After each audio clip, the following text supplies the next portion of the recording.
कक्षा 12 के छात्रों के लिए भौतिक विज्ञान का तीसरा अध्याय विद्युत धारा। तो विद्युत धारा किसे कहते हैं? विद्युत धारा क्या है? विद्युत धारा आवेश प्रवाह की दर को विद्युत धारा कहते हैं, यानी कि आवेश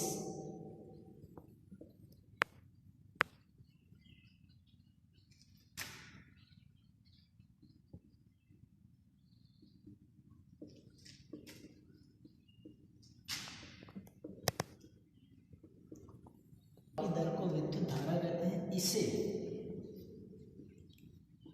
I से प्रदर्शित करते हैं।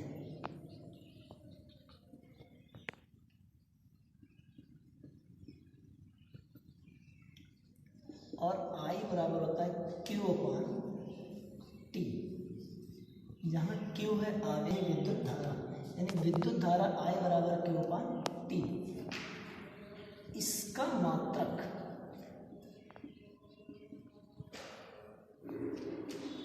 मात्रक एम्पियर व कूलॉम प्रति सेकंड है। चूंकि विद्युत धारा को मूल राशि भी कहते हैं तथा मूल राशि के कारण विद्युत धारा की विमा होती है A। अब विद्युत धारा की विमा के बाद विद्युत धारा बढ़ने आवेश प्रवाह की दर को विद्युत धारा कहते हैं, जिससे I बराबर Q/T। इसका मात्रक है एम्पियर व कूलॉम प्रति सेकंड तथा विमा है A। अब इसके बाद में पढ़ते हैं विद्युत धारा के प्रकार, यानी विद्युत धारा कितने प्रकार की होती है। तो विद्युत धारा जो है दो प्रकार की होती है। नंबर फर्स्ट प्रत्यावर्ती धारा और दूसरी होती है दिष्ट धारा। यानी कि विद्युत धारा दो प्रकार की है, प्रत्यावर्ती धारा तथा दिष्ट धारा। अब प्रत्यावर्ती धारा किसे कहते हैं? तो पहले हम जान लेते हैं प्रत्यावर्ती धारा। प्रत्यावर्ती धारा क्या है? वह धारा जिसका मान समय के साथ परिवर्तित होता रहता है तथा एक निश्चित समय अंतराल के बाद उसकी पुनरावृत्ति होती है। प्रत्यावर्ती धारा क्या? वह धारा जिसका मान समय के साथ परिवर्तित होता रहता है तथा एक निश्चित समय अंतराल के बाद पुनरावृत्त होती है। तथा प्रत्यावर्ती धारा का जो सिग्नल होता है वो इस प्रकार से होता है। ये टाइम एक्सिस होती है, धारा का मान 0 होता है, इधर +I से -I, यानी कि समय के साथ जैसे जैसे समय में परिवर्तित होंगे तो धारा का मान पहले निरंतर बढ़ता रहता है और एक अधिकतम मान के बाद यह पुनः घटना प्रारंभ हो जाता है। तथा घटते वक्त पुनः ही विपरीत दिशा में बढ़ता है तथा फिर घटता, यानी समय के साथ इसके मान में निरंतर परिवर्तन होता रहता है तथा एक निश्चित समय अंतराल के बाद इसकी पुनरावृत्ति होती है। इसके बाद में सेकंड था हमारे पास दिष्ट धारा। तो दिष्ट धारा क्या होता है? दिष्ट धारा को हम एक दिशिक धारा भी कहते हैं। एक दिशिक धारा का मतलब था इसका मान समय के साथ परिवर्तित नहीं होता है, यानी कि वह धारा नहीं होता है।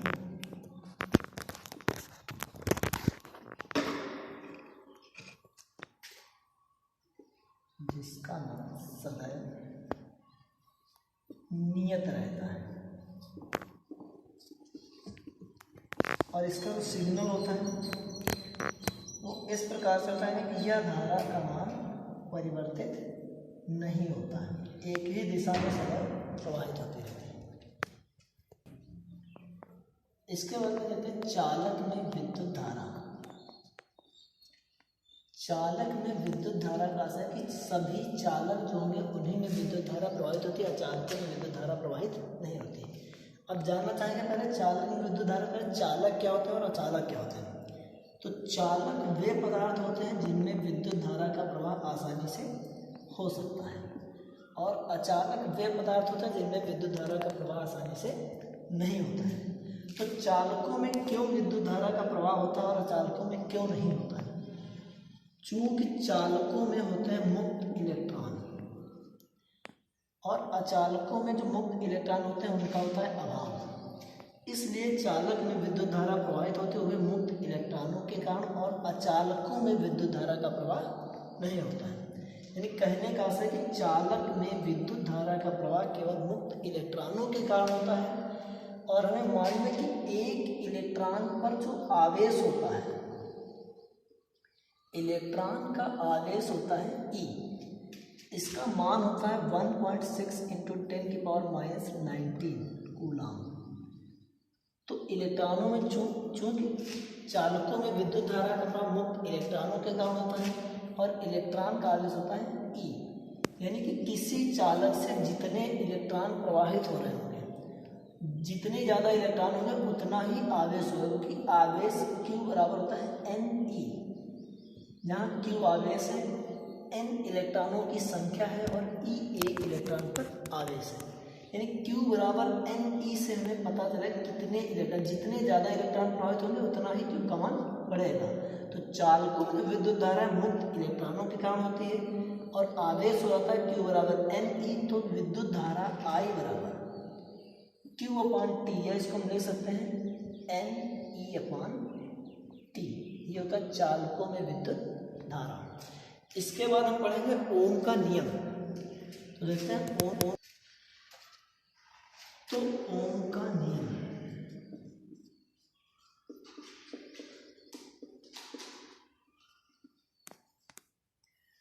ओम का नियम क्या है? ओम का नियम कहता है कि यदि किसी चालक की भौतिक अवस्थाओं में कोई परिवर्तन न किया जाए तो उसके सिरों के बीच आरोपित वोल्टेज तथा उसमें प्रवाहित होने वाली धारा का अनुपात सदैव नियत रहता है, यानी कि V/I बराबर होता है नियतांक। ओम का नियम क्या है? यदि किसी चालक की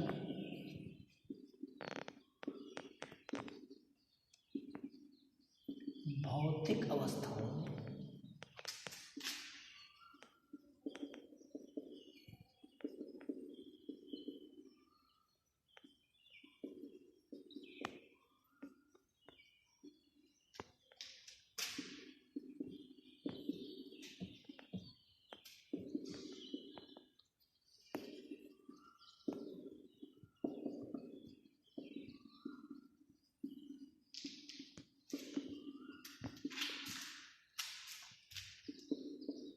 का नियम कहता है यदि किसी चालक की भौतिक अवस्थाओं में कोई परिवर्तन ना हो तो उसके सिरों पर आरोपित वोल्टेज तथा प्रवाहित धारा का अनुपात एक नियतांक होता है। अब भौतिक अवस्थाएं क्या होती है? भौतिक अवस्थाओं का जैसे किसी तार की मोटाई, उसकी लंबाई, ताप, दाब आदि में कोई परिवर्तन ना हो तो उसके सिरों पर आरोपित वोल्टेज V तथा प्रवाहित धारा I का अनुपात एक नियतांक होता है, V/I बराबर नियतांक। इस नियतांक को हम R से भी लिखते हैं, जहां R जो होता है तार का या चालक का प्रतिरोध कहलाता है। R को प्रतिरोध कहते हैं। इसी से हम V बराबर IR भी लिख सकते हैं या V समानुपाती I भी लिख सकते हैं, क्योंकि R जो है नियतांक है। यानी कि ओम के नियम की परिभाषा को दूसरे तरीके से भी लिख सकते हैं कि यदि किसी चालक की भौतिक अवस्थाओं में कोई परिवर्तन न हो तो उसके सिरों पर आरोपित वोल्टेज उसमें प्रवाहित धारा के समानुपाती होता है। क्योंकि R एक नियतांक है तो हम V प्रोपोर्शनल I भी लिख सकते हैं।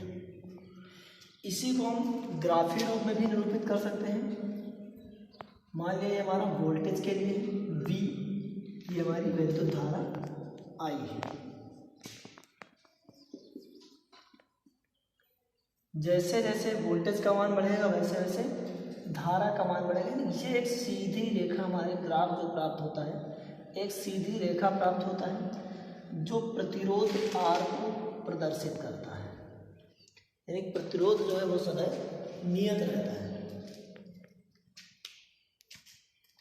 अपवाह वेग या अनुगमन वेग।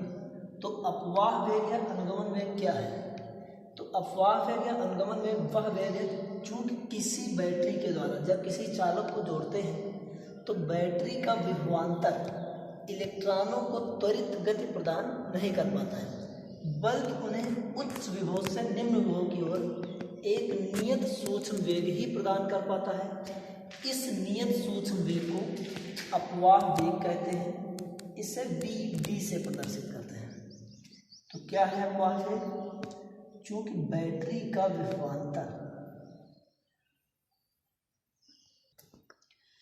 तो अपवाह वेग या अनुगमन वेग क्या है? बैटरी का विभवांतर इलेक्ट्रॉनों को त्वरित वेग प्रदान नहीं कर पाता, बल्कि इन्हें तार की लंबाई की दिशा में एक नियत सूक्ष्म वेग ही दे पाता है।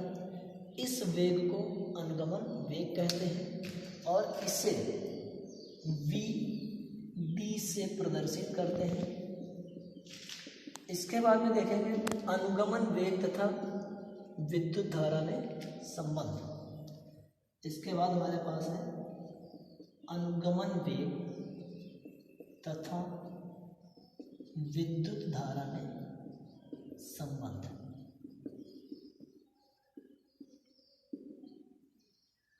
वेग तथा विद्युत धारा में संबंध निकालना है। तो हमने सबसे पहले माना, चूंकि हमें मालूम है कि I बराबर होता है Q/T। चूंकि I बराबर Q/T है, यानी कि आवेश, कि किसी चालक से प्रवाहित होने वाले आवेश से T सेकंड में Q आवेश प्रवाहित होता है, तो धारा I बराबर होता है Q/T।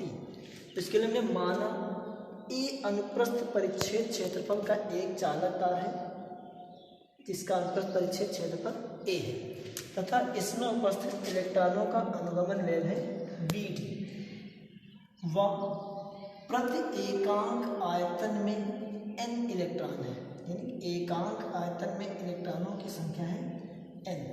चूंकि हमने अनुगमन वेग माना है Vd, तो एक सेकंड में चली गई दूरी भी कितनी होगी? Vd। तो एक सेकंड में निर्धारित आयतन जो हो जाएगा AVD, और एकांक आयतन में इलेक्ट्रॉनों की संख्या मानी है n। तो जब हमने माना A अनुप्रस्थ परिच्छेद के चालक तार में प्रति एकांक आयतन में n इलेक्ट्रॉन है जिनका अनुगमन वेग Vd है, तब एक सेकंड में प्रवाहित इलेक्ट्रॉन की संख्या कितनी हो जाएगी? NaVd। क्योंकि एक सेकंड में जो दूरी चलेगी Vd, तो आयतन हो जाएगा AVD। जब AVD आयतन हो जाएगा तो प्रवाहित इलेक्ट्रॉनों की संख्या NaVd, चूंकि एकांक आयतन में n इलेक्ट्रॉन है, तो T सेकंड में प्रवाहित इलेक्ट्रॉनों की संख्या हो जाएगी NaVd T। अब चूंकि इतने हमारे पास इलेक्ट्रॉन प्रवाहित हो रहे हैं T सेकंड में, तो T सेकंड में प्रवाहित आवेश कितना होगा? चूंकि एक इलेक्ट्रॉन का आवेश होता है E, मतलब एक इलेक्ट्रॉन का आवेश E है, तो T सेकंड में प्रवाहित इलेक्ट्रॉनों का आवेश Q बराबर हो जाएगा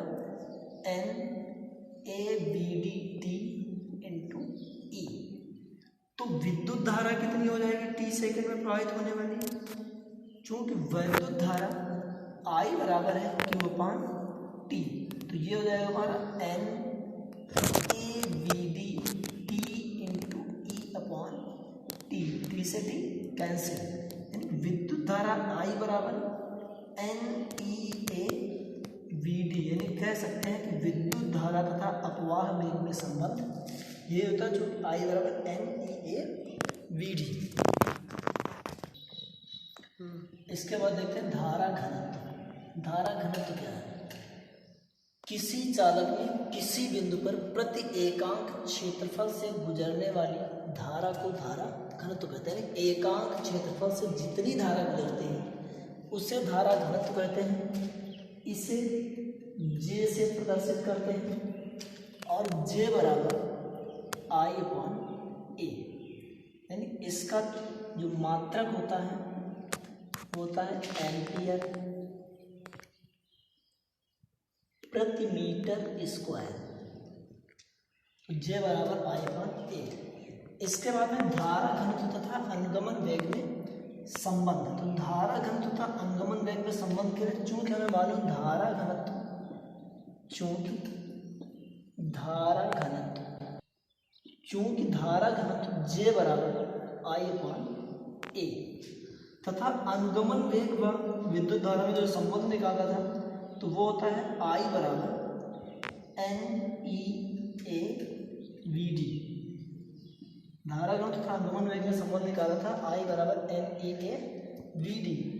तब हो जाएगा J बराबर, चूंकि I का मान है N E A we D upon A, ऐसे कैंसिल, तो जे बराबर बचेगा एन ई वी डी, धारा घनत्व तथा अनुगमन वेग में संबंध। इसके बाद है गतिशीलता। तो गतिशीलता क्या है, इसके बाद देखना था गतिशीलता। तो गतिशीलता क्या है, किसी आवेश वाहक की गतिशीलता वह अपवाह वेग है जो उसके द्वारा एकांक वैद्युत क्षेत्र में प्राप्त किया जाता है। इसे म्यू से प्रदर्शित करते हैं और म्यू बराबर होता है वी डी अपॉन ई, यानी एकांक वैद्युत क्षेत्र में प्राप्त अपवाह वेग को उसकी गतिशीलता कहते हैं। तो म्यू बराबर, चूंकि हमें मालूम है आई बराबर होता है N E A we d, तो वी डी बराबर निकाल सकते हैं आई अपॉन एन ई ए। तो ये हमारा हो जाएगा आई अपॉन एन ई ए, या इसी को हमें चूंकि मालूम है धारा घनत्व जे बराबर होता है